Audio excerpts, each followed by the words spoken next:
El western clásico está lleno de héroes solitarios, forajidos implacables y paisajes polvorientos. Pero si quitamos a los secundarios, todo ese universo se desmorona como una carretera en medio del desierto.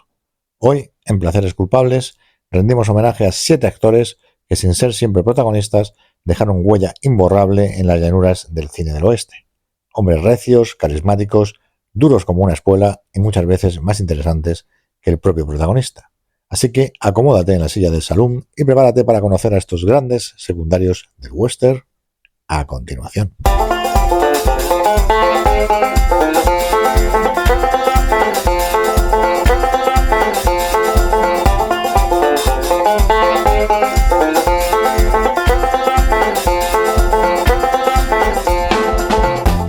Pues sí, tras el éxito, muchas gracias a todos del vídeo anterior en que hablábamos de grandes actores del western desconocidos, ahora vamos a centrarnos en actores mucho más conocidos, pero que normalmente interpretan roles secundarios en los westerns y también en el resto de películas en general, aunque obviamente también han sido protagonistas en algunas películas, de las que hablaremos, pero son más reconocidos como grandes actores secundarios.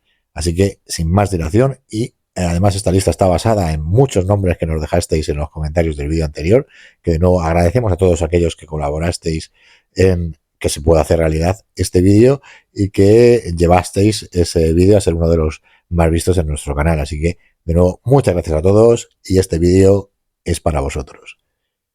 Y sin más dilación, vamos a, que ya sabéis que me enrollo mucho a veces, vamos a empezar con el primero de estos 7 grandes nombres de actores secundarios. Y empezamos por Ernest Borgnine. Tenía cara de villano y alma de buen tipo. Ernest Borgnine nació en 1917 y sirvió 10 años en la Marina antes de dar el salto al cine.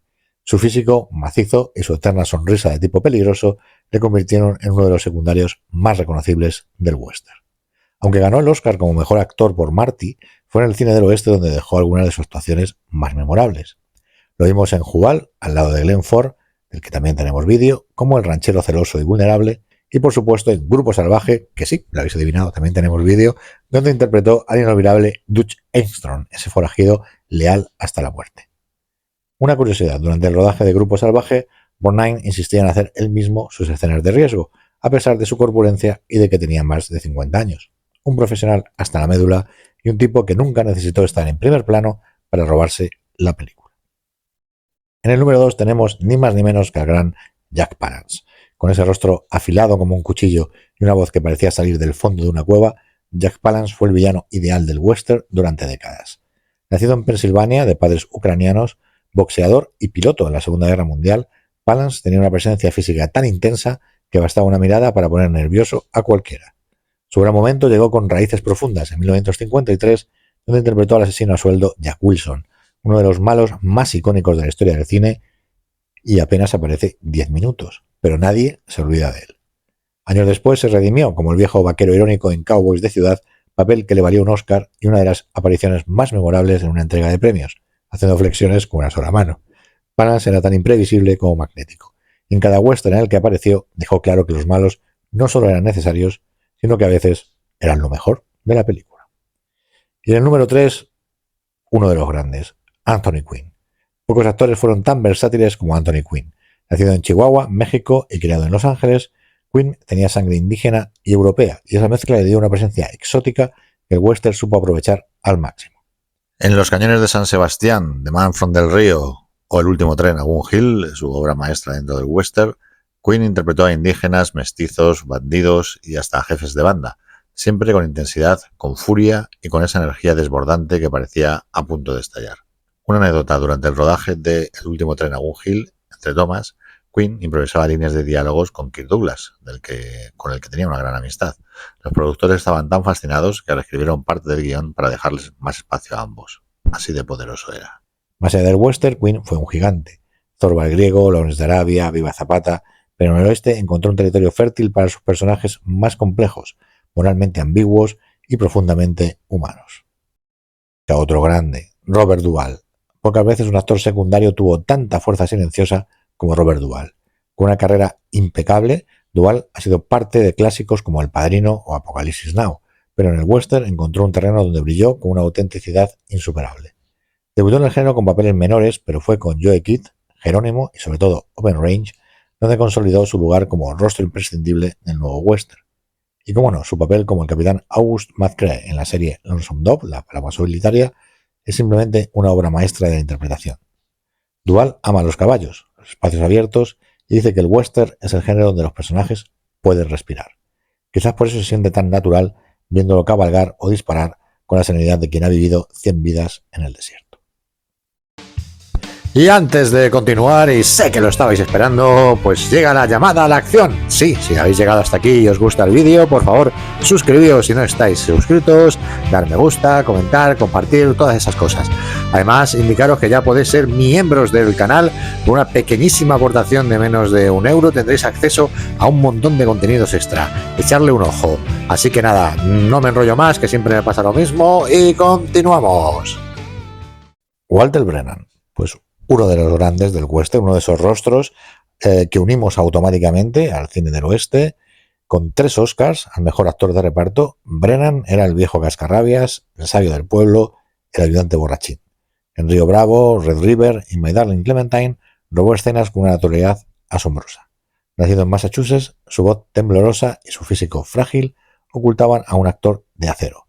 Nadie encarnó mejor al personaje entrañable, cómico o sabio en el western. Si John Wayne era el alma, Brennan era el corazón. En el número 6, George Kennedy. Ganador del Oscar por La leyenda del indomable, George Kennedy tenía esa mezcla perfecta de dureza y ternura que lo convirtió en uno de los grandes secundarios del western moderno. Lo vimos en La furia de los 7 magníficos, Bandolero, El valle de la violencia y muchas otras, a menudo interpretando a sheriffs cansados, mercenarios peligrosos o vaqueros con conciencia. Su tamaño imponente imponía respeto, pero su mirada escondía una humanidad sorprendente. Kennedy fue un actor todoterreno. Trabajó en dramas, comedias y películas de catástrofes, pero el oeste siempre fue su casa espiritual. En él se sentía cómodo, como si realmente hubiera nacido con espuelas. Y un detalle curioso, antes de dedicarse al cine fue asesor técnico militar en Hollywood. Por eso cuando empuñaba un rifle o montaba a caballo, no había duda. Este tipo sabía lo que hacía. Y para concluir, cerramos este viaje con uno de los actores más imponentes y olvidados del western. Woody Strode, atleta olímpico, luchador profesional y uno de los primeros afroamericanos en jugar en la NFL. Strode tenía una presencia física majestuosa y una mirada cargada de dignidad. Debutó con John Ford en El Sargento Negro, donde interpretaba a un soldado acusado injustamente. Una interpretación contenida, poderosa y adelantada a su tiempo. Si no fuese la época en la que era, hubiera estado nominado al Oscar sin lugar a dudas. Luego vendrían papeles inolvidables como en El hombre que mató a Liberty Balance, Los profesionales y sobre todo Hasta que llegó su hora, donde su sola presencia en la escena inicial es suficiente para convertirlo en leyenda. Strode rompió barreras en una época en la que Hollywood aún era profundamente racista. Se ganó el respeto de John Ford, de Kirk Douglas, de Sergio Leone y de todo aquel que lo vio en pantalla. Nunca necesitó muchas líneas, le bastaban la postura, la mirada y ese aire de grandeza que solo tienen los verdaderos pioneros. 7 nombres, 7 leyendas, todos ellos fueron algo más que secundarios, fueron el alma oculta del western, los que daban profundidad, tensión y autenticidad a las historias del lejano oeste. Porque en este género los grandes héroes cabalgan solos, pero sin los secundarios no habría historias que contar. ¿Y tú? ¿Cuál es tu secundario favorito del western? Déjalo en los comentarios y no olvides suscribirte a Placeres Culpables si aún no lo has hecho para seguir explorando el lado más fascinante del cine del oeste. Y ya os digo, no os cortéis en dejar comentarios porque, como bien habéis visto, los leemos y los aprovechamos para nuestro contenido y para nuestra comunidad, de la que tan agradecidos estamos de que apostéis por nuestro canal de cine clásico, del cine del oeste, que tan poco reflejo tiene en YouTube, y nos gusta atraer a cuantos más mejor, tanto de veteranos como de los más jóvenes, que se unan a nuestro grupo de fans del cine del oeste y del cine clásico. Así que nos vemos en la próxima cabalgada.